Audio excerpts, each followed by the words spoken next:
Alô, boa noite. Estão me ouvindo? Todo mundo ouvindo? Boa noite a todos. Estamos reunidos aqui em nome do Pai, do Filho e do Espírito Santo. Amém. Padre, vou começar invocando o Espírito Santo também para essa live. Vinde, Espírito Santo, enchei os corações dos vossos fiéis e acendei neles o fogo do vosso amor. Enviai, Senhor, o vosso Espírito e tudo será criado, e renovareis a face da terra.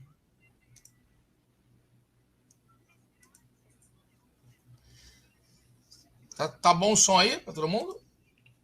Para mim tá ótimo. Deus abençoe a todos que estão nos acompanhando na noite de hoje. Uma live esperada por muita gente, inclusive por nós.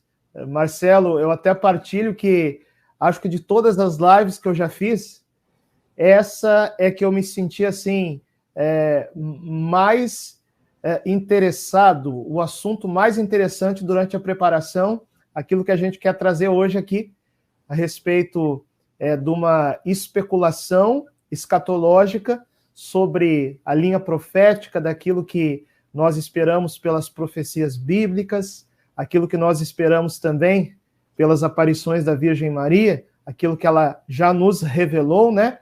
Da gente especular um pouco em que momento que nós estamos e os fatos que hão de se suceder até chegar o triunfo do coração imaculado da Virgem Maria e a vinda de seu filho. É isso, Marcelo? Sim.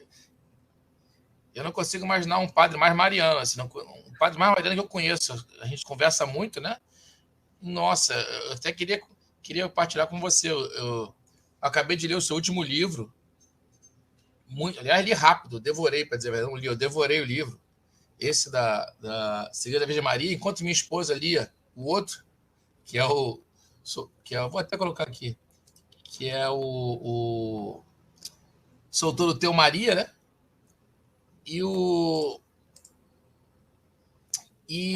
Vou botar aqui para o pessoal ver as capas, esses dois livros. E realmente eu já fiquei intrigado com esse assunto que a gente vai falar hoje lendo o livro, quando eu li O Segredo da Virgem Maria. É um livro que fala sobre Nossa Senhora em todas as épocas, né? Fala sobre ela no Antigo, no Novo Testamento, na liturgia da igreja, no triunfo do coração imaculado. E tem no último capítulo justamente esse tema que a gente vai falar hoje. E eu fiquei bem curioso quando eu li, e acho que nessa live vai ser muito bem abordado, vai ser com muito mais profundidade, pelo que o padre me contou, os estudos que ele tem sobre isso. Fiquei bem empolgado também. Enquanto o pessoal vai entrando aí, coloca a imagem dos livros aí mais uma vez para a gente falar rapidinho, para o pessoal Sim. Conhecer também. Acho que para quem não me conhece ainda, os livros aí servem um pouco como cartão de apresentação, né? Então, no livro Sou Todo Teu Maria, publicado pela editora Canção Nova, em que eu quis mostrar como viver a consagração a Jesus pelas mãos da Virgem Maria, tanto para quem já é consagrado, como para quem ainda não fez a sua consagração. Está aí o caminho. O Tratado da Verdadeira Devoção tem uma linguagem que não é tão fácil. Então, nesse livro, eu simplifico. Ele não substitui o tratado, mas serve como uma introdução ou um complemento para o tratado. O padre Paulo Ricardo fez a introdução e o professor Felipe Aquino a apresentação. Sou Todo Teu Maria, uma geração consagrada e imaculada. Quem quiser adquirir, aqui embaixo na descrição, tem o link para os livros, também para o meu canal no YouTube e a página no Instagram. E o outro livro, que é o lançamento desse ano, Segredos da Virgem Maria, em que eu falo da presença de Nossa Senhora nas profecias do Antigo Testamento, no Novo Testamento e também nas aparições marianas. Também é uma publicação da Canção Nova, prefácio do padre Paulo Ricardo e apresentação do padre Roger Luiz. O link para adquirir também está aqui embaixo. Segredos da Virgem Maria. Padre, é verdade, uma história que eu escutei, não lembro qual foi a live, que foi você que apresentou para o padre Paulo Ricardo essa necessidade tão forte de se consagrar a Nossa Senhora por esse método? É que o padre Paulo não era mariano, né? Não, para quem não conheceu, o padre Paulo Ricardo, há 12 anos atrás, né, ele não gostava muito de terço, de imagem de Nossa Senhora no seminário, não gostava de seminarista rezando terço, não queria imagem de Nossa Senhora no seminário. Aí eu apresentei para ele o Tratado da Verdadeira Devoção. No início ele ficou um pouco resistente, mas quando ele entendeu a teologia que São Luís Maria Grignon de Montfort fala no tratado, que a verdadeira devoção mariana, ela leva para o Cristo, aí as resistências caíram e ele se tornou um dos maiores divulgadores da consagração em todo o Brasil. E, ao mesmo tempo, o site do Padre Paulo Ricardo estourou ao mesmo tempo que ele fazia a consagração. Isso foi algo impressionante. Sim, mudou a vida dele, porque hoje ele, para mim, era uma pessoa totalmente mariana, a quantidade de vezes que ele fala sobre Maria, então realmente você foi um instrumento de uma conversão à Nossa Senhora enorme, gigantesca, né? Nossa, que transformação. Na sua vida, Padre, como é que você diria, como é que foi teu contato com Nossa Senhora, primeira vez? Como é que teve importância a sua conversão como sacerdote ou não? Como é que foi a importância dela na tua vida religiosa e antes? Olha, eu devo toda a condução de vida que me levou ao sacerdócio à Virgem Maria. Eu nunca vi Nossa Senhora, eu nunca ouvi Nossa Senhora, mas eu não preciso, porque eu sei que ela está comigo, porque eu tive conhecimento muito cedo, eu sou filho de pais católicos, né? Pregador, intercessora da Renovação Carismática Católica, rezava cenáculo, movimento sacerdotal mariano, então eu fui apresentado para as coisas da igreja muito cedo, mas ainda não tinha tido o meu encontro espiritual, como eu gosto de falar, com a Virgem Maria. E esse encontro aconteceu quando eu tomei conhecimento das aparições marianas. Era o ano de 1994, tinha 12 anos na época, fui conhecendo Medjugorje, Garabandal, o Padre Gobi, as locuções interiores, e aí aquilo foi preenchendo uma solidão que eu tinha, principalmente pelo fato de eu ser filho único, como eu já partilhei muitas vezes. E a partir do meu encontro espiritual com Nossa Senhora, essa solidão não existia mais, eu comecei a participar da Santa Missa de forma diferente, porque isso que a mãe faz, ela nos leva ao encontro do Filho. Me encontrei com Jesus Eucarístico, fui batizado no Espírito Santo lá na Canção Nova, no ano de 2001, e hoje sou padre, 5 anos de padre, porque um dia Nossa Senhora pegou na minha mão e me trouxe até aqui. Linda história. E bonito também. Há pouco tempo você esteve na Canção Nova de novo, eu assisti os programas, foi muito bonito esse reencontro. Até hoje, né? Dura esse fruto de Nossa Senhora, dura até hoje. Vi também que o Instituto Hesed também ficou muito bonito. Quem não viu, gente, tem no canal do Padre lá, esses dois? Tem no teu canal ou só no da Canção Nova? Você tem um link nesse seu canal também, Padre? Lá no meu canal no YouTube, Padre Francisco Amaral, o link está aqui embaixo. Você pode se inscrever lá. Lá tem os vídeos onde eu conto tudo isso, tem as pregações que eu fiz na Canção Nova, no mês passado, no lançamento do livro. As pregações que eu fiz no Hesed ainda não estão lá, mas eu vou colocar nos próximos dias. Eu me emocionei com essa do Hesed, eu achei muito especial mesmo. Pessoalmente, teve um dia lá que eu chorei. Foi realmente bonito, foi especial. E lendo o livro, eu fiquei curioso, por isso que a gente até talvez tenha conversado sobre essa live, fiquei bem curioso com essa história que você falou da igreja, que Nossa Senhora é mãe da igreja, né? No capítulo final, falando sobre a igreja, sobre esses tempos da igreja, é algo que eu estou louco para a gente conversar, Padre. Estou bem curioso mesmo. É isso mesmo. Vamos entrar então no nosso tema, Marcelo? Sim, vamos entrar aqui, vamos lá. Eu quero dizer também que a gente tem uma amizade já há 1 ano, que a gente se aproximou muito, a gente se conheceu aí por essas internet da vida, né? Me chamou a atenção uma capa no canal do Grupo Yeshua era um vídeo sobre o milagre de Garabandal, né? Uma capa em que aparecia uma especulação também do que poderia ser o momento do milagre, né? Uma cruz luminosa, a coluna de nuvem colorida. Me chamou a atenção aquela capa e aí eu pedi para o Marcelo para eu usar aquela capa num vídeo meu. Ele não somente autorizou, gentilmente, mas o Marcelo fez uma capa para mim. E a partir de então, a gente tem caminhado junto. Para quem não sabe, tem gente que pensa que eu que faço as minhas capas no YouTube. Gente, tem dia que eu não tenho tempo nem para ir no banheiro direito, vou ter tempo para fazer capa em YouTube, né? Então, o Marcelo tem feito as capas para mim, que estão ótimas. Muito obrigado. O Marcelo é um cara credenciado para isso. No dia que o Marcelo der o testemunho de vida dele, vocês vão entender por quê. Né? Sim, padre. E eu, da minha parte, sempre tenho divulgado o Grupo Yeshua, a qualidade, né, do conteúdo, para que as outras pessoas possam conhecer também.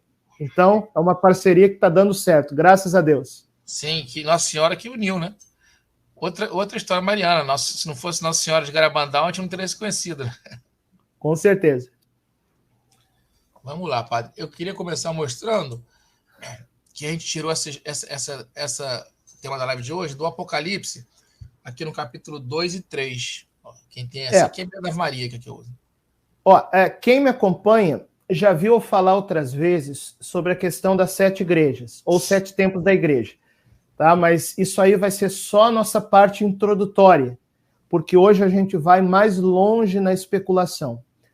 Alguém poderia até perguntar assim, mas, cara, vocês não têm nada para fazer para ficar especulando sobre escatologia, final dos tempos e profecia? Olha, existe uma utilidade numa especulação escatológica pelo seguinte fato. Nós não sabemos quando Jesus vai voltar, ok? Ele mesmo disse que não sabe, que é um segredo reservado somente ao Pai. Mas o próprio Jesus, no Evangelho, nos mostrou os sinais para reconhecer não o dia, mas a aproximação da sua vinda e do final dos tempos. Isso é escatologia especulativa. É isso que nós estamos fazendo aqui. Então, quando a gente fala da linha profética, da cronologia profética, nós não queremos montar uma sinopse como se fosse de um filme, até porque a gente não sabe como e quando certas coisas vão acontecer. Mas a gente vai falar aqui, como você vai ver, a gente não vai fechar o assunto. A gente vai especular. A gente vai falar de possibilidades. E qual que é a utilidade disso? Para que quando as coisas forem acontecendo, muita gente não vai entender o que vai acontecendo, mas a gente vai. Por quê? Porque a gente especulou. E aí vai se cumprir aquilo que fala o profeta Daniel, no capítulo 12, né? Os ímpios continuarão agindo impiamente, mas os sábios compreenderão. E compreenderão por quê? Claro, porque foram iluminados por Deus, mas também porque rezaram sobre isso, porque pensaram sobre isso, porque especularam. Então, se a gente está simplesmente querendo satisfazer curiosidade, ou então falando, né, do futuro do mundo da igreja como se fosse uma adivinhação, bom, isso aí não é cristão. Mas quando a gente está falando aqui de uma especulação no sentido para compreender melhor o tempo que vivemos e os tempos que vamos viver, bom, aí isso tem uma utilidade no mundo espiritual, porque os sábios compreenderão, diz o profeta Daniel. Sim. A gente tem uma palestra do Padre Jonas, desculpa, o Padre Jonas muito boa, em que ele cita Tessalonicenses também, capítulo 5, que o próprio Paulo fala que a gente não deve estar em trevas, de modo que a gente seja surpreendido, né, como se fosse um ladrão. Que a respeito do momento, a gente não tem necessidade de ficar especulando muito, mas que a gente não pode ser pego de surpresa também. Ele termina falando, não durmamos, pois, como os demais, mas vigiemos e sejamos sóbrios. Então faz parte a gente já ir se interessando por isso. Embora a gente não saiba o dia, como o padre falou, a gente já vai entendendo os sinais, vendo e se preparando, né? Se Jesus falasse o dia ou a hora antes, ia ser um pânico geral. Se muita gente falar, por que não diz logo quando é que vai ser essas coisas? Por que ninguém diz logo? Por que Deus não revela? Imagina se ele revelasse o dia, vai ser em 12 de agosto de 2025. Ia ser um terror no mundo. Todo mundo ia se preparar, ia ter guerra, ia ter de tudo. Gente se suicidando. Então, embora seja um terreno de apostas, ele quer que a gente vá se preparando, justamente a gente vá, até porque esse dia pode mudar, né? A gente pode atenuar, como ele falou, pode ir mais para perto ou mais para longe, mas ele quer que a gente vá entendendo a época, nos períodos, né, que a gente vai passar. Isso. Então vamos falar como um fundamento daquilo que a gente vai desenvolver depois. Vamos falar das 7 igrejas do Apocalipse. Eu sei que essa primeira parte, essa parte introdutória, ela não é novidade para quem me acompanha, né? Na verdade, isso foi dito por um teólogo, um místico, chamado Bartolomeu Roshauser. Inclusive, eu conheci muito dessa teoria do Bartolomeu Roshauser nesse livrinho antigo aqui, em espanhol. Olha aqui, antigo mesmo, hein? Tá vendo como tá a capa? Um livro chamado Alerta Humanidade, publicado em 1972, em que aqui, eu tomei conhecimento disso, né? É dita a teoria do venerável Bartolomeu Roshauser. Olha, é importante saber, a igreja declarou ele venerável, então a igreja considera aquilo que ele falou. Segundo muitos teólogos, é a melhor interpretação que tem do livro do Apocalipse. Ele fala que as 7 igrejas do livro do Apocalipse, elas são, na verdade, 7 tempos da igreja, não somente 7 igrejas geográficas, tá? Eu vou passar mais rapidamente essa primeira parte, para a gente poder se focar depois nas possibilidades especulativas. Então, os 7 tempos da igreja seriam o seguinte: primeiro, a igreja de Éfeso, está no capítulo 2 do Apocalipse, né? A carta às 7 igrejas. Então, a igreja de Éfeso seria o tempo dos apóstolos. A palavra Éfeso significa impulso, o Pentecostes, aquele primeiro impulso na evangelização. Depois, a segunda época da igreja, vocês podem ver aí no gráfico, é a igreja de Esmirna. A palavra Esmirna quer dizer mirra, uma planta amarga, então tempo de provação. Seria a época dos mártires, que iria da morte do último apóstolo, São João, no ano 90, até o Edito de Milão, em 313, que foi quando o Império Romano começou a se converter, né? E liberou o culto cristão. Aí a igreja saiu das catacumbas, saiu do tempo dos mártires e foi para o campo aberto. Quero mandar um abraço aí para o Ale Machado, que está nos acompanhando. Grande estudioso das aparições marianas no Brasil, viu? Ale Machado, Deus abençoe. Tá dito aí, ó. Jesus e Maria estão reunindo um pequeno rebanho. Deus abençoe, Ale Machado. Obrigado pela presença. Depois viria o terceiro tempo, segundo o venerável Bartolomeu Roshauser, que é a igreja de Pérgamo. A palavra Pérgamo significa pergaminho. Seria os livros de hoje, né? Que é a igreja dos doutores, que escreveram nos pergaminhos, né? Então, com a perseguição do Império Romano, agora ela cessou, então a igreja finalmente pode sentar e discutir teologia. Aí os doutores da igreja, né, os santos padres, eles utilizaram os termos da filosofia grega para falar sobre a teologia, desenvolver as formulações teológicas, cristológicas, trinitárias. Então, por exemplo, os termos de natureza, os termos de pessoa, os termos de relação, que são termos da filosofia grega, os santos padres ali, os doutores, desenvolveram a teologia. Então, a igreja de Pérgamo vai ali do ano 313 até o início da Idade Média, por volta do ano 800. Aí a gente entra no quarto tempo da igreja, a igreja de Tiatira, que quer dizer em grego triunfo. A igreja da Idade Média, da coroação ali do Carlos Magno, mais ou menos ano 800, até a Revolução Protestante, no ano de 1517. Por que a gente fala em triunfo na Idade Média? Foi uma época perfeita? Não, não tem época perfeita aqui na Terra, né? Perfeição é só no céu, só na eternidade. Mas a Idade Média foi uma época que, apesar das suas mazelas, as luzes foram muito maiores do que as sombras, porque era uma sociedade que tinha fé, tinha valores. A igreja da Idade Média, né? Então, esse é o quarto tempo da igreja. Aí vem o quinto tempo da igreja, que segundo o venerável Bartolomeu Roshauser, nós estamos nesse quinto tempo da igreja. Se quiser passar o slide aí para o próximo, que é a igreja de Sardes. Sardes em grego quer dizer paralítica, paralisada, aquela que não se move. Por que a igreja do nosso tempo é uma igreja paralisada? Claro, não estou falando da mística da igreja. A igreja é santa. A igreja é indefectível, é o corpo de Cristo. Estou falando aqui dos membros da igreja. Nós estamos em uma época em que muitos membros da igreja é como se tivessem mortos. Inclusive, depois se você pegar o Apocalipse, na carta à igreja de Sardes, né? Deus vai dizer: és considerado vivo, mas estás morto. Então, veio primeiro aquelas 3 revoluções que abalaram a cristandade. Primeiro, a Revolução Protestante, que negou a igreja. Depois, a Revolução Francesa, que negou Cristo. Depois, a Revolução Comunista, que negou Deus, né? E agora nós estamos vendo aquilo que muitos estudiosos católicos chamam de a Quarta Revolução.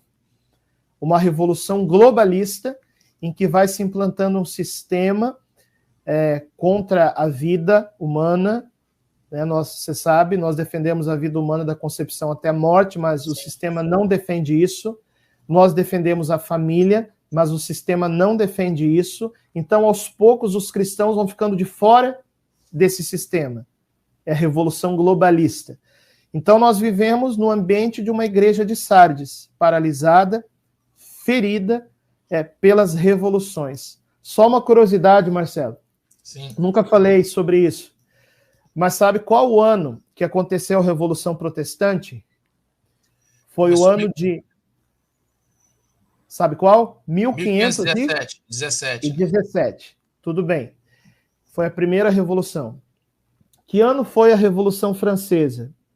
1789. Mas a Revolução Francesa, que muitos chamam de Revolução Maçônica, aconteceu porque a maçonaria tomou a frente da coisa, né? Sabe qual ano que a maçonaria se implantou em Londres, onde a coisa se centralizava? Em 1717. É uma curiosidade. Exatamente 200 anos depois da Revolução Protestante. E aí vem a terceira revolução, Revolução Comunista. Sabe que ano que aconteceu? Sim, 1917, né? 1917. Sim.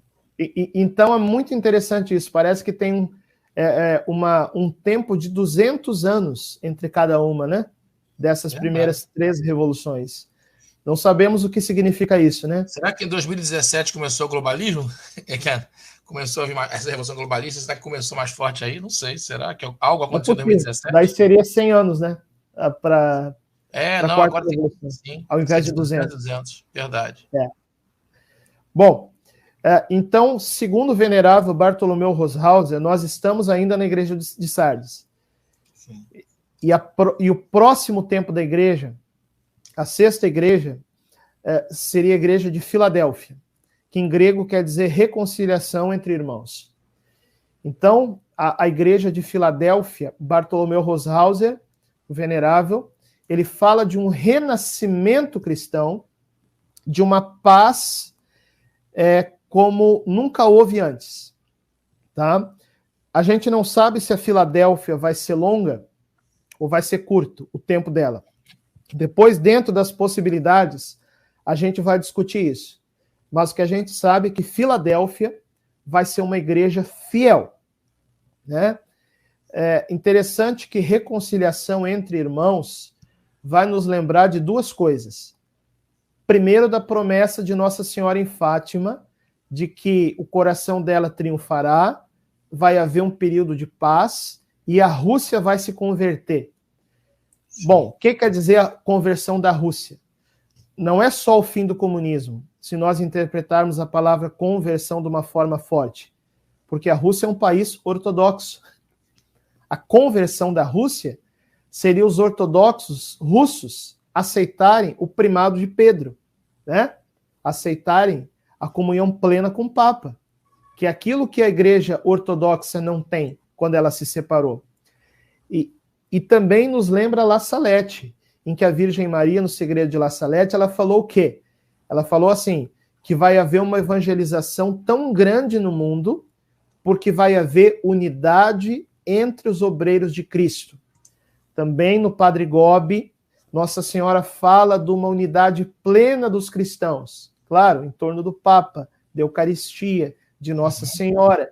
Então, tudo isso parece muito claro e concreto na igreja de Filadélfia, que, repito, não sabemos se vai ser um curto tempo ou um longo tempo, tá? Mas daqui a pouco a gente vai discutir sobre isso. Sim. E depois, o 7º tempo da igreja, que é a igreja de Laodiceia. A palavra Laodiceia em grego quer dizer juízo. Então, essa igreja de Laodiceia é a igreja da tribulação final, que está sendo purificada, né, para receber o Senhor. Então, resumidamente, esses são 7 tempos da igreja, e nós estaríamos vivendo no 5º tempo. É a teoria que me parece perfeita, e que é a opinião de muitos teólogos, daquele que foi declarado venerável pela igreja, Bartolomeu Roshauser. Sim. Vamos então tentar visualizar isso, padre? Essa é a nossa introdução, né? Sim. Isso, são 7 tempos da igreja aí. Sim. Apóstolos, mártires, doutores, Idade Média, revoluções, a nossa época, a reconciliação e a tribulação final. Sim. Vamos agora ver as inúmeras possibilidades. Eu estou ansioso para o senhor me explicar. Vamos ver. Eu vou falar aqui sobre 3 possibilidades da gente encaixar as coisas. Depois você quer falar de uma 4ª possibilidade ainda ou não, Marcelo? Vamos ver. Eu acho que ele vai ter tanta coisa nessas 3 aí que eu nem... que acho que vão estar englobadas, né, que eu tinha pensado. Mas vamos lá para a primeira, então. Deixa eu ver. Tá bom. Primeira possibilidade seria o seguinte. Vamos trazer agora as profecias de Garabandal, né? Quem nos acompanha aí, acompanha o meu canal, acompanha o Grupo Yeshua, acompanha o Alê Machado, sabe muito bem da tríplice profecia de Garabandal, que nos fala de uma transição de épocas, né? A partir de 3 eventos, que Nossa Senhora chamou de o aviso, o milagre e o castigo. Sabemos que o aviso será como um novo Pentecostes. Por isso aí nós colocamos no gráfico, aviso, Pentecostes. Através de uma iluminação das consciências, em que o Espírito Santo vai dar a cada pessoa o conhecimento da sua vida aos olhos de Deus. Certo? Sim. Então, no aviso, as consciências são iluminadas pelo Espírito e começa, de alguma forma, ali um avivamento cristão no mundo. Essa é a profecia do aviso. Depois tem a profecia do grande milagre, que, segundo a descrição das videntes de Garabandal, menos de 1 ano depois do aviso, então aviso e milagre serão muito próximos. O milagre vai acontecer em Garabandal. Vocês têm muitos vídeos sobre isso no meu canal, se vocês quiserem ver depois, também no canal do Grupo do Yeshua, certo? O milagre, segundo muitos estudiosos, ele vai ser também em outros santuários marianos ao mesmo tempo. Por exemplo, porque está prometido também um grande milagre em Medjugorje, um grande milagre... É o terceiro segredo, né? O terceiro segredo de Medjugorje. Em outros santuários marianos, inclusive em Itaperuna, aqui no Brasil, no Rio de Janeiro, onde houve uma aparição reconhecida pela igreja local. A minha amiga Ana Paula, também no meu canal tem vídeo sobre isso. Então, assim, eu sei que outros estudiosos discordam disso, mas eu tendo a crer, Marcelo, que vai ser todos ao mesmo tempo. Um milagre que vai ser visível nos santuários marianos. Eu concordo plenamente. Em todos eles. E para quem também segue a Bonilla, a Luiz Maria de Bonilla, e acredita nas aparições, ela falou que em Guadalupe também. Ela fez uma das mensagens dela, fala em Guadalupe também aconteceria isso. E a gente pode pensar também nos segredos de Medjugorje, né? O sinal prometido em Medjugorje, que vai ser milagroso, é o terceiro dos 10 segredos de Medjugorje. Então, se você quiser também colocar os 10 segredos de Medjugorje dentro aí, né, desse gráfico, o milagre seria o terceiro segredo de Medjugorje, se os sinais forem todos ao mesmo tempo nos santuários marianos. E o aviso não parece ser exatamente o primeiro e o segundo segredo de Medjugorje, mas pode estar ligado a um deles, né? Porque os 2 primeiros segredos de Medjugorje parece que eles têm uma extensão mais local. Não é uma coisa que vai atingir diretamente o mundo inteiro. O aviso vai atingir diretamente o mundo inteiro, né? Mas eu penso que talvez o primeiro e o segundo segredo de Medjugorje, eu sei que tem outros estudiosos que discordam, mas na minha opinião podem estar ligadas ao aviso aí, como o novo Pentecostes, né? Sim. E depois do aviso e do milagre, o castigo, se o mundo não se converter. Na verdade, é um castigo amoroso de Deus. Todo mundo que é pai, que é mãe... Você tem filhos, né, Marcelo? Tem 2, um casal. Você não gosta de castigar, né? Mas não tem umas horas aí que tem que para educar, né? Sim, todo mundo tem que fazer isso. Quem ama tem que fazer isso. A Bíblia diz na carta aos Hebreus que Deus, ele castiga aqueles que ele ama. Então, se o mundo se converter com aviso, com milagre, se converte por amor, né? Agora, se precisar do castigo, se converte pela dor. E Deus não quer isso, né? Mas se o mundo não der alternativa, Deus castiga aquele que ele ama, né? Diz a Bíblia. Sim, diz. E quem é filho dele, castiga os seus filhos, chama a gente de filho. Se a gente não for castigado, a gente não é filho dele, nem ele é pai amoroso, né? É verdade. Muita gente acha que Deus ama, não castiga. Isso é importante frisar, que é bíblico isso. Qualquer pai e mãe que ama, castiga, né? Em algum momento, em alguma situação. Sim. Muito bem. Dentro dessa primeira possibilidade, acho que convém deixar bem forte aí, Marcelo, a palavra possibilidade 1, tá? Para a gente mostrar que está tratando de uma das possibilidades possíveis, essa linha do tempo. Então, nesse caso, Filadélfia, nessa possibilidade 1, seria um longo tempo de paz, tá? Possibilidade 1 é Filadélfia longa. Esse tempo de paz aí, que nós estamos falando, que coincidiria, sim, com aquilo que Nossa Senhora falou, da paz no mundo, o tempo de paz prometido em Fátima, né? A unidade das igrejas, a unidade dos cristãos, tudo mais, me parece que se encaixa também com aquilo que um santo padre da igreja, chamado Santo Irineu, eu estou aqui com uma pilha de livro hoje, mas vamos lá. Santo Irineu, ele conviveu com São Policarpo. E São Policarpo conviveu com São João. Então, Santo Irineu é uma fonte muito próxima dos apóstolos. Santo Irineu, nesse livro que ele escreveu, Contra as Heresias, o nome do livro, tá? E antes que alguém diga, isso aí é o milenarismo condenado pela igreja. Não é disso que nós estamos falando. Até porque Nossa Senhora disse em Fátima que vai haver um período de paz, né? Então, Santo Irineu, ele pensa aquilo que ele afirma ser o 7º milênio da história humana. Qual que é a teoria de Santo Irineu? Ele diz o seguinte, que do mesmo jeito que Deus criou o mundo, 6 dias, descansou no 7º, história da humanidade são 6 milênios mais um 7º milênio, que seria um tempo de triunfo de Cristo. Então, Santo Irineu, ele coloca 4 milênios no Antigo Testamento, pelos dados do livro do Gênesis, principalmente, e dos demais livros do Antigo Testamento, se nós tomarmos alguns dados literalmente, nós vamos perceber que de Adão até Cristo são aproximadamente 4.000 anos, e mais 2 milênios do Novo Testamento. Então, por volta da nossa época, segundo a teoria de Santo Irineu, virá um grande tempo de paz, que ele chama de o 7º milênio, que não precisa ser exatamente 1.000 anos, mas um longo tempo, né? E por que isso aqui não é o milenarismo condenado pela igreja? Por um motivo muito simples. O que a igreja condenou?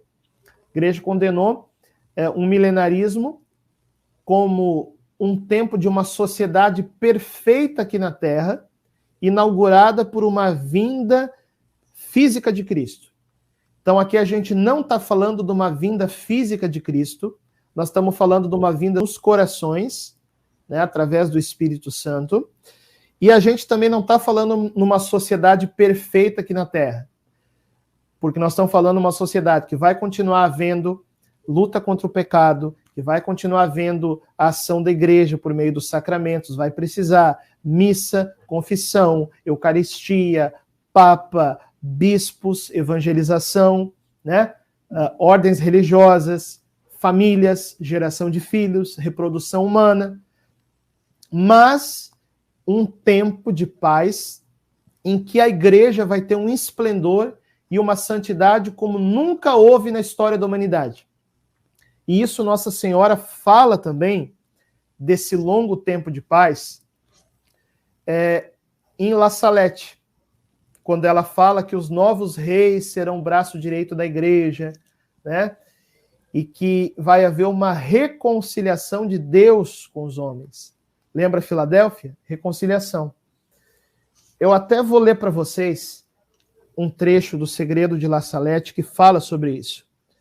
É porque senão a coisa fica parecendo, eu sei que é especulação, né? Escatologia especulativa, mas pode parecer que é coisa da nossa cabeça, né, Marcelo?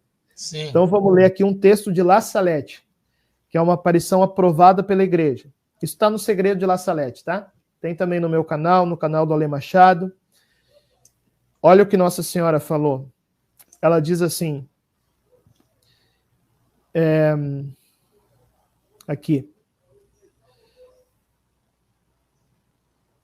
Nossa Senhora fala, então se fará paz, a reconciliação de Deus com os homens. Jesus Cristo será servido, adorado e glorificado. A caridade florescerá por toda parte. Os novos reis serão o braço direito da igreja, a qual será forte e humilde, piedosa, pobre, zelosa e imitadora das virtudes de Jesus Cristo. O evangelho será pregado por toda parte e os homens farão grandes progressos na fé, porque haverá unidade entre os obreiros de Jesus Cristo. Então, não dá para acusar de milenarismo uma coisa que está presente no conjunto dos místicos e das aparições marianas. Volto a dizer, não estamos falando de uma sociedade perfeita aqui na Terra, não estamos falando do céu propriamente na Terra, não. Estamos falando de um tempo em que ainda haverá suas mazelas, mas haverá tanta santidade na Terra e tanto esplendor e tanta paz como não houve em outras épocas. Entendeu? Então pode colocar o gráfico de novo aí, Marcelo. Dentro dessa primeira possibilidade, Filadélfia seria esse longo tempo de paz. Uma curiosidade aí também, que é o seguinte, ó. Santo Irineu, ele fala dos 6 milênios anteriores, né? 4 no Antigo Testamento, 2 no Novo Testamento. Então seria mais ou menos na nossa geração.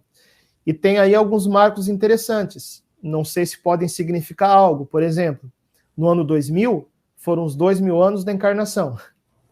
Por volta de 2030, vai ser os 2000 anos da redenção.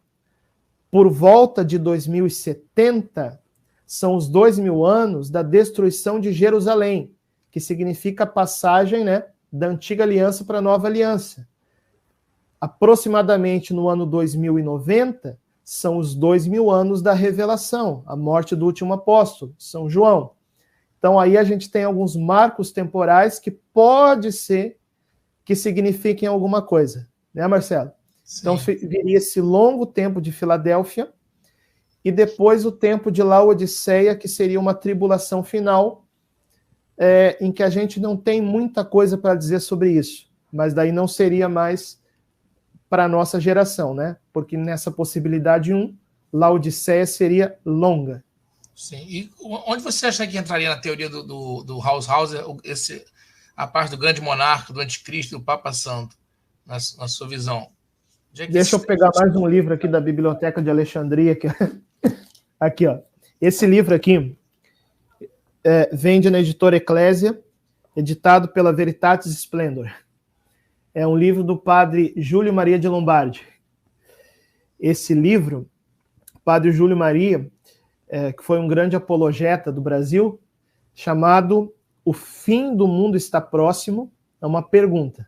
Então aqui, o padre Júlio Maria, ele reúne várias profecias antigas, e muitas delas falam de um grande monarca que, junto com o Papa Santo, vai estabelecer a paz na Terra. Entre essas profecias, inclusive, uma delas é do venerável Bartolomeu Roshauser, que eu posso ler para vocês aqui também, que ele diz assim, ó: o Todo-Poderoso intervirá com um golpe admirável que ninguém terá imaginado. E o poderoso monarca que virá em nome de Deus aniquilará todas as repúblicas e subjugará os seus inimigos. Ele reinará do Oriente ao Ocidente, cheio de zelo pela glória de Deus, unirá seus esforços aos do futuro pontífice. Né? Então, florescerão então numerosos santos e doutores. Os povos amarão a justiça e a paz reinará no mundo. É o venerável Bartolomeu Roshauser, que colocando ali no nosso gráfico, né, Marcelo? Seria em Filadélfia, então, eu acho, pelo que eu imagino, seria o nosso tempo de paz, então, isso aí. Dentro desse gráfico aí, bota o gráfico aí, vamos mexer as pecinhas de xadrez aí que a gente fez. Então, o grande monarca viria em Filadélfia. Na transição, eu colocaria bem na transição, porque pode ser um pouquinho antes, no meio da confusão, né? Ou um pouquinho depois. E esse grande monarca, as profecias falam também de um Papa Santo, que junto com ele vai restabelecer a ordem na Terra, né? Sim. Então, eu acho que dá para colocar até em cima, porque é bem na transição, né? O Papa Santo pode vir também no meio da confusão ali e depois prosseguir o seu pontificado nesse longo tempo de paz. Sim. Em que haveria ainda a sucessão apostólica, a igreja, o Papa, né? Mas de uma forma bem diferente. Sim. E você acha que o anticristo chegaria aqui no final, a gente marcaria então o final desse longo período de paz? Seria isso? Não, eu não colocaria dessa forma. Claro que aí a gente pode discutir, né? Mas veja bem, o que é o anticristo? Diz São João. Ele fala que é aquele que se opõe a Cristo. Então, na verdade, cada época da sua história tem os seus anticristos, né? Então, dentro dessa possibilidade aí, eu colocaria o anticristo prioritariamente no final de Sardes, tá? Aí eu não sei se antes do aviso, nos pré-avisos ainda, a manifestação dele, ou então entre o aviso e o milagre, ou então entre o milagre e o castigo. Mas eu colocaria ele no finalzinho de Sardes. Aí talvez você me pergunte assim, mas padre, a tribulação final em Laodiceia, né? Como é que fica a questão? Bom, Laodiceia teria o anticristo do seu tempo, entende? Então nós teríamos agora o anticristo do nosso tempo, que estaria ligado a toda a revolução globalista. Porque há uma tribulação agora também, né? Há uma tribulaçãozinha agora. Desculpa interromper, padre, porque é minha dúvida. Há uma tribulação não é só uma também. Tribulaçãozinha, não. Dentro dessa possibilidade... Antes do aviso, né? Antes do aviso haveria uma tribulação, um período de tribulação também, né? Sim, mas dentro dessa possibilidade 1, depois a gente vai ver as outras possibilidades. Sim. Para Santo Irineu, a grande tribulação bíblica do profeta Daniel, da abominação da desolação, sim, do anticristo, ela vem antes do longo tempo de paz. Entende? Entendi. Então, esse anticristo que a gente está falando aí, ligado à nova ordem mundial, profecia, sim, de Daniel, que vai enganar os judeus, tudo mais, a gente colocaria no final da igreja de Sardes. Entendeu? Entendi. Não sei se antes do aviso e do milagre ou depois. Aí a gente debate. Depois de Laodiceia, pode ser que tenha outro anticristo, mas aí não compete a nós, que não é para a nossa época. Vamos entender aqui a figura. Anticristo é aquele que se opõe a Cristo. Houveram vários na história da humanidade.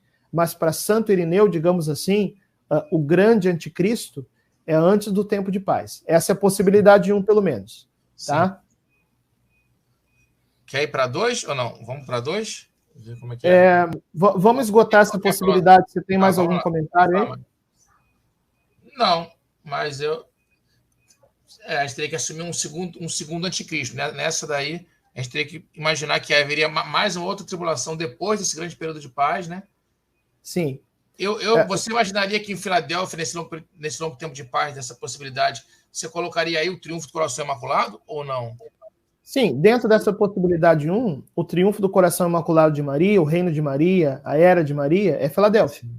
Coincidiria tudo nessa possibilidade, entendeu? Essa possibilidade seria isso, também acho. E essa possibilidade também, colocando os segredos de Medjugorje, os 10 segredos seriam a transição de Sardes para Filadélfia. Né? Sim, talvez o 10º fosse o 7 últimos final, segredos, né? Poderiam desdobrar o período do castigo. Sim.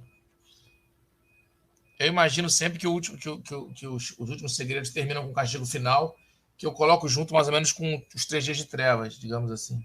Isso.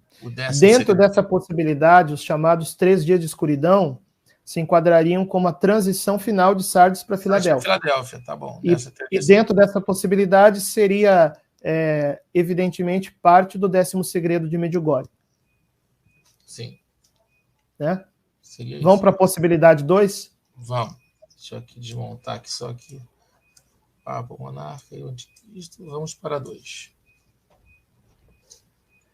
Vocês vão ver que tem uma diferença substancial nessa possibilidade 2, que seria o seguinte: Filadélfia curta.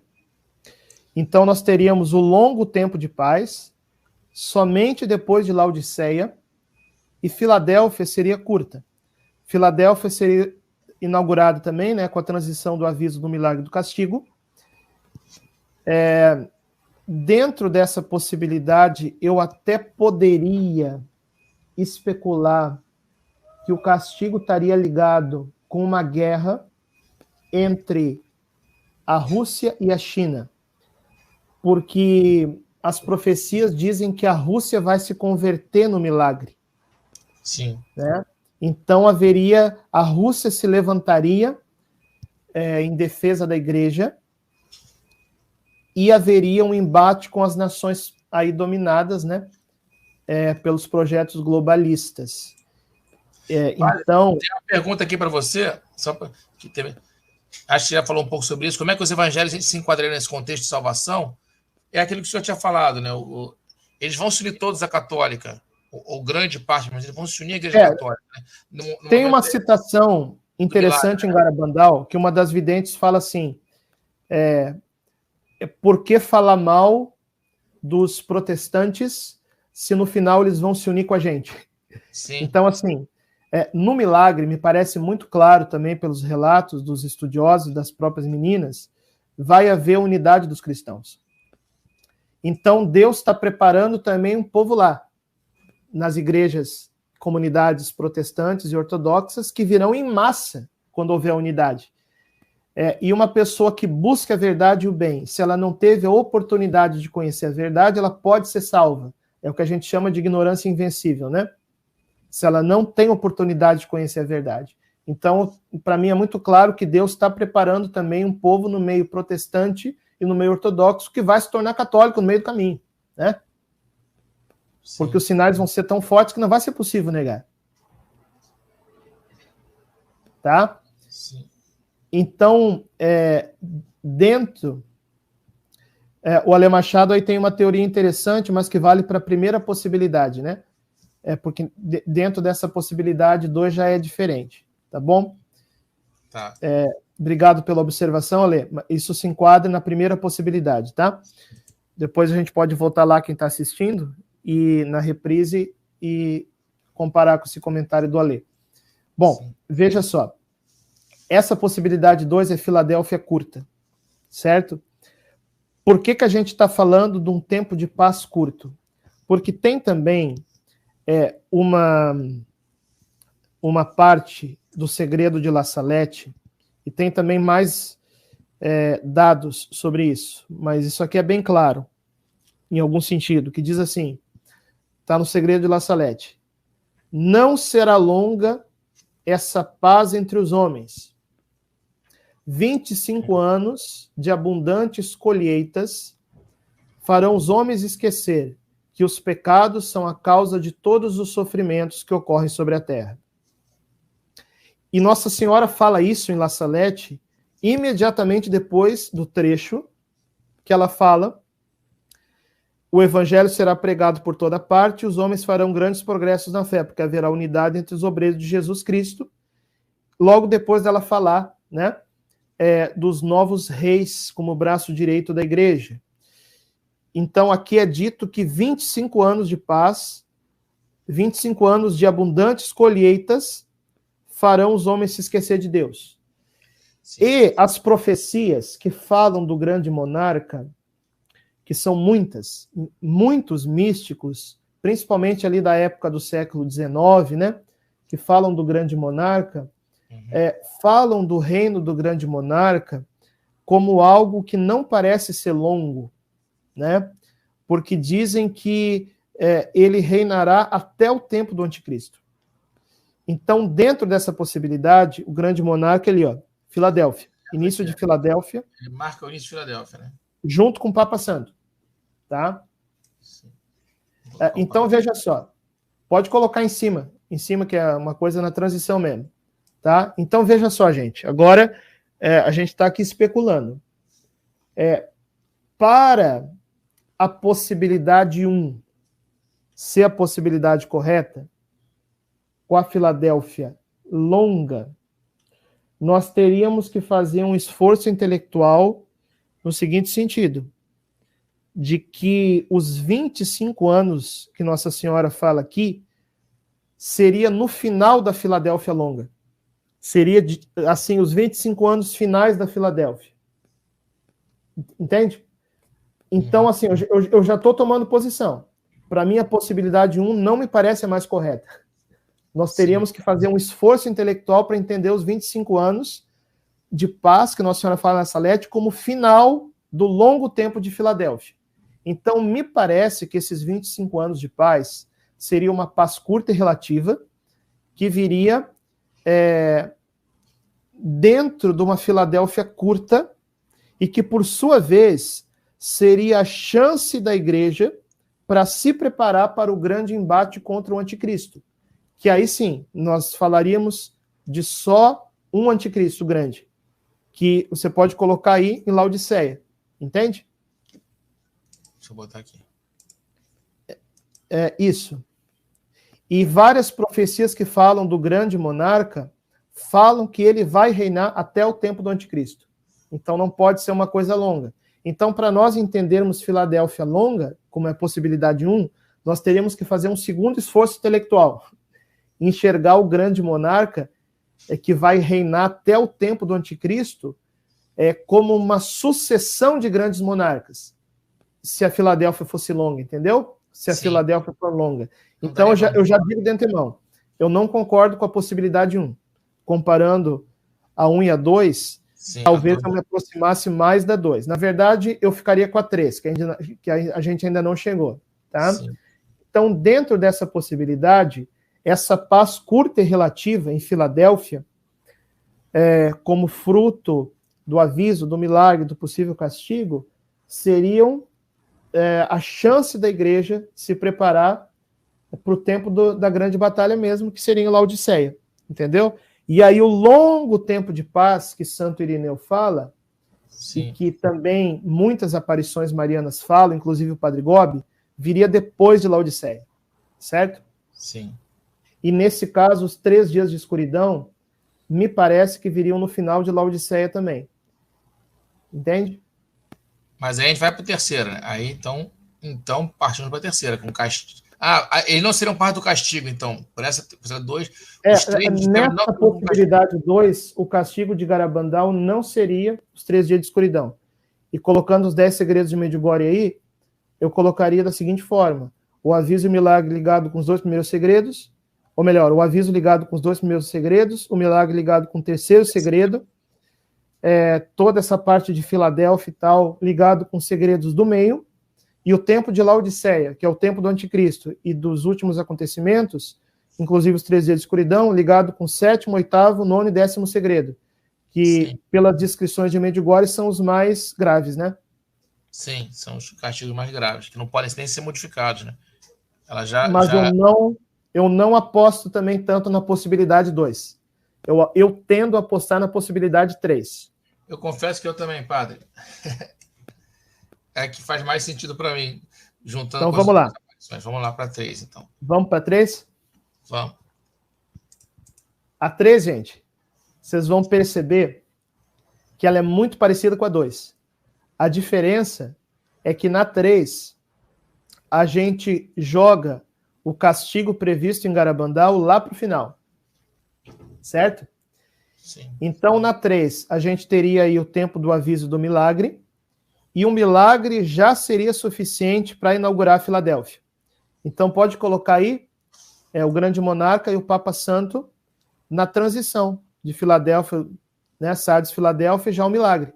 Aí, isso. Sim. E o Papa Santo aí também. junto. Bom, alguém poderia contestar dizendo assim, que o venerável Bartolomeu Roshauser, ele falou que Sardes iria terminar com um grande castigo. Realmente ele falou isso. Mas nesse caso, o castigo que o Roshauser fala para o término de Sardes seria uma coisa ligada com o tempo do aviso. Porque o tempo do aviso também vai haver ali uma pré-tribulação, digamos assim, né? E a própria Conchita disse que o aviso vai ser muito doloroso. Vai ser um sofrimento grande as pessoas verem os seus pecados com os olhos de Deus, né? Sim, não vai ser Então, agradável. nesse caso, o castigo que inauguraria Filadélfia seria os eventos ligados ao aviso, certo? Até porque vai haver também a questão do evento com a letra A, que tem a ver com algum evento cósmico, né? Sim. E que está ligado ao aviso também. Então, eu tenderia a crer que nessa possibilidade, aviso, milagre, Filadélfia, paz mundial relativa, e o anticristo em Laodiceia. Sim, também temos que lembrar também que o período dos pré-avisos foi dito pela vidente, pela Mariloli, que era um período muito difícil também. Sim, que então, é o período que nós estamos, né? Tem uma tribulação, um sofrimento aí também, uma tribulação nesse momento também. Estamos no início do período do pré-aviso. Se a gente fosse colocar os pré-avisos ali, a gente colocaria os pré-avisos que estão previstos, né? Sim. Um sínodo importante para a igreja, uma lágrima dolorosa para a igreja semelhante ao cisma, uma invasão na Europa, uma dificuldade grande de celebrar a Santa Missa e a viagem de um Papa à Rússia, que seriam os pré-avisos. Tudo isso antes do aviso. Isso aí em qualquer uma das três possibilidades. Tudo aqui em Sardes. Então pode colocar aí o anticristo em Laodiceia. E nesse caso também, na possibilidade 3, a gente teria um anticristo só, né? Vendo dentro desse gráfico. E depois de Laodiceia, o longo tempo de paz. E eu arriscaria dizer, nesse caso também é uma especulação, que Laodiceia terminaria com os 3 dias de escuridão, né? Que seria o castigo previsto em Garabandal ali no final de Laodiceia. Sim. Acho que o castigo ele engloba mais fatos também, mas os 3 dias de escuridão seria o fechamento, né? Sim, talvez o 7º, 8º e o 9º aconteça no final de Laodiceia, né? Talvez, né? De repente.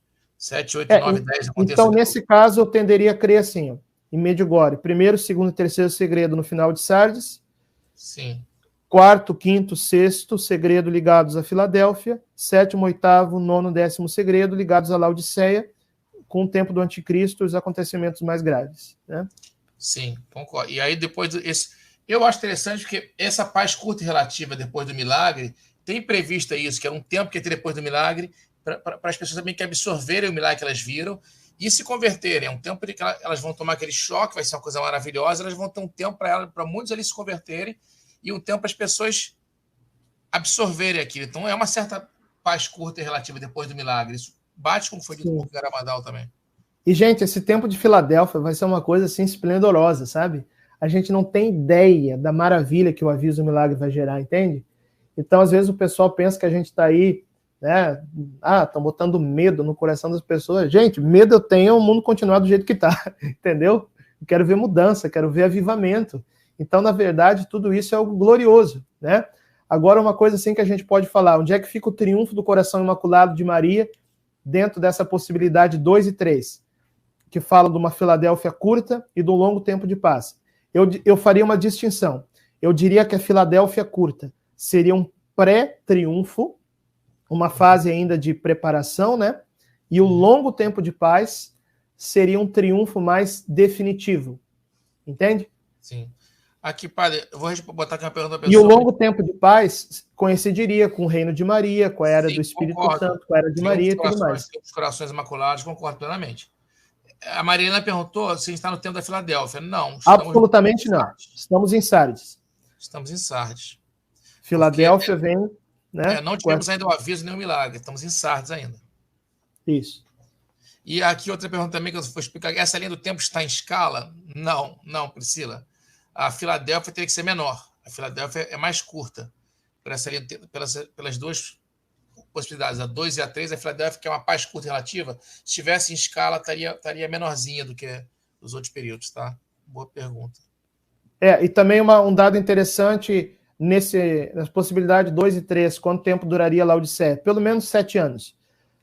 Porque, biblicamente, são 7 anos o tempo do domínio do anticristo, sendo que ele se revela mesmo, a maldade dele, na metade dos 7 anos, quando ele profana o templo de Jerusalém, Santo Irineu fala sobre isso também, e quando suprime a celebração da Santa Missa.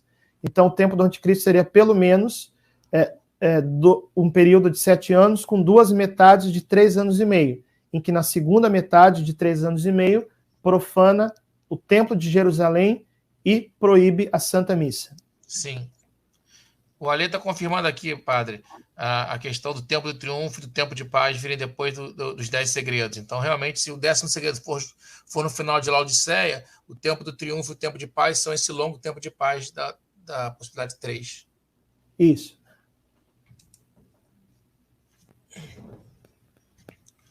Essa realmente eu também acho que seria a que mais combina com a forma como eu entendo, padre, também. Isso. Se eu tivesse que apostar, assim, eu considero as 3 possibilidades, mas essa me parece mais natural, assim, se tentar analisar, harmonizando todos os dados que a gente tem, né? Sim. E deixa eu ver se tem mais algumas perguntas aqui.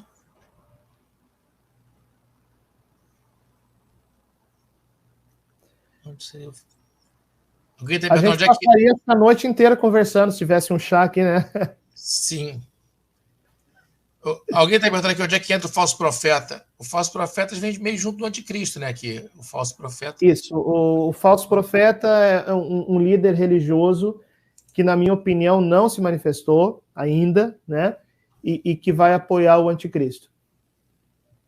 Junto com o anticristo, o falso profeta. Igual tem o Papa Santo e o Grande Monarca, o falso profeta junto com o anticristo. Sim, a Verônica de Castro está perguntando aqui se a passagem de Sardes para Filadélfia será curta, então. Na verdade, Filadélfia será curta.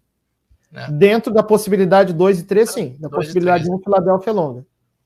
Sim, na 2 e 3, a Filadélfia seria curta. Mas a passagem para Filadélfia, de qualquer forma, parece incluir o tempo do pré-aviso que a gente está, o aviso, o milagre e possivelmente ainda um castigo, ou um atrito entre a Rússia e a China ali ainda, que não é necessariamente o castigo de Garabandal ainda, né? Dependendo da forma como você analisa a linha do tempo. Outra dúvida que apareceu aqui são as testemunhas de Enoque, né, que aparecem, e Elias, né, que aparecem em La Salette.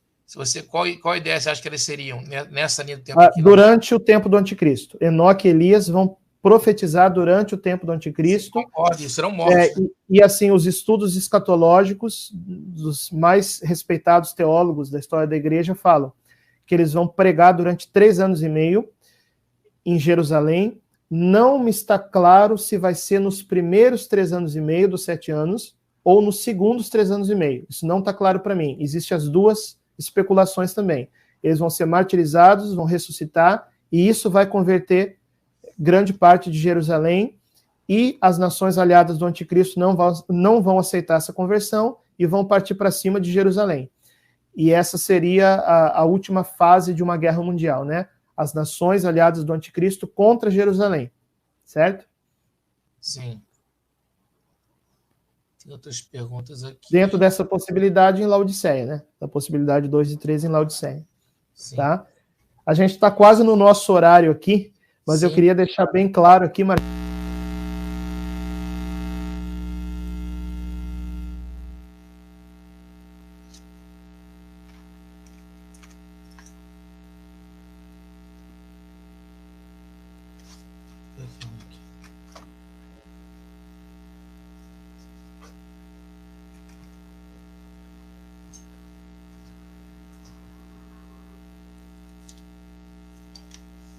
O áudio para mim aqui ficou meio ruim, gente.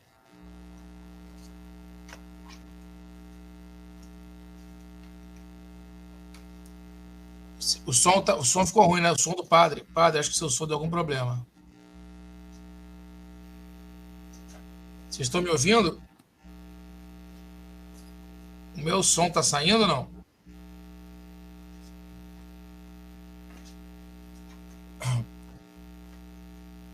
O meu som tá saindo ou o sol do padre tá sem som? Ah, padre, só o seu, padre.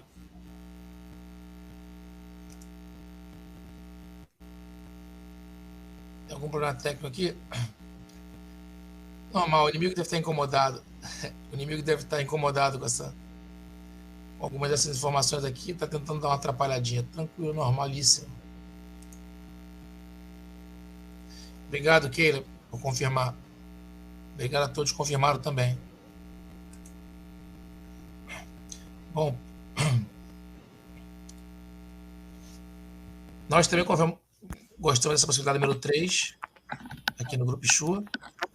E agora, vocês estão conseguindo me escutar? Sim. Eu estou escutando, padre. Está conseguindo me escutar, Marcelo? Perfeitamente. Está conseguindo me escutar? Não estou ouvindo nada. Eu estou escutando bem. Está me escutando, Marcelo? Sim, estou escutando. Não estou ouvindo nada.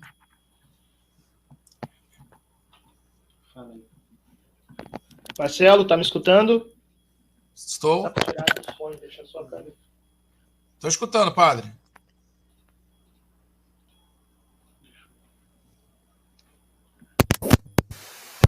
Marcelo? Oi, tá me ouvindo? Tá me ouvindo agora? Estou ouvindo. Tá. Olha os sinais espirituais que Deus dá. Foi exatamente na hora que nós falamos de conversão e de vida de oração que o som caiu. Perceberam? Sim. Então, assim, gente, isso é um sinal espiritual claro, entendeu? Eu vou repetir o que eu estava falando. Nós não estamos aqui para satisfazer curiosidades, né?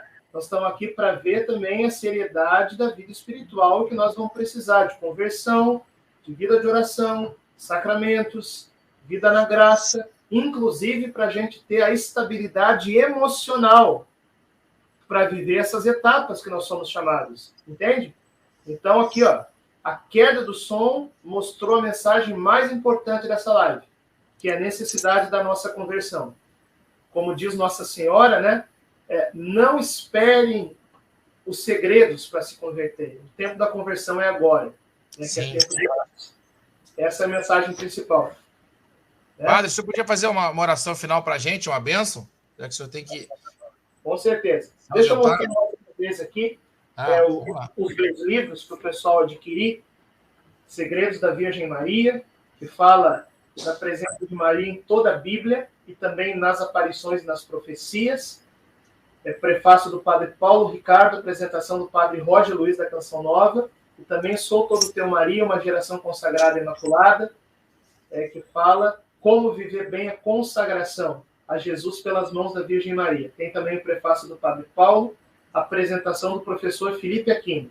Gente, aqui embaixo você pode adquirir os livros pelos links, tá bom?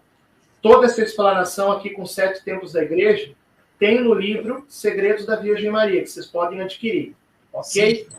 E também tem os links para o meu canal no YouTube. Clica lá, segue a gente. Eu publico vídeos toda semana falando das aparições marianas, do fim dos tempos, da consagração. E também segue a gente no Instagram, a página Padre Francisco Amaral. Uma vez por semana eu abro caixinha de pergunta e também a oportunidade aí da gente estar se correspondendo, tá bom? Os links estão tudo aqui embaixo. Segue a gente. Sim, padre. Padre, o senhor tinha combinado que ia falar 1 hora comigo, passamos até um pouquinho. Mas o senhor está agora por sua conta. Tá bom. Se quiser então, fazer uma bênção, alguma coisa, estamos a seu dispor. Que nessa bênção, pela intercessão da Virgem Maria Santíssima, todas as casas sejam abençoadas, para que Nossa Senhora possa nos levar para o seu Filho. Ave Maria, cheia de graça, o Senhor é convosco. Bendita sois vós entre as mulheres, e bendito é o fruto do vosso ventre, Jesus. Santa Maria, Mãe de Deus, rogai por nós, pecadores, agora e na hora de nossa morte. Amém. O Senhor esteja convosco. Está no meio de nós. Pela intercessão poderosa da Santíssima Virgem Maria, São Miguel Arcanjo, dos nossos santos anjos da guarda, abençoe-vos o Deus Todo-Poderoso, Pai, Filho e Espírito Santo. Amém. Amém, Deus, Padre. Obrigado. Enorme graça, Padre. Obrigado pelo tempo que você pode dar para a gente, você que é tão ocupado. Finalmente saiu nossa live. Muito obrigado pela graça de nos esclarecer todos esses pontos, Padre.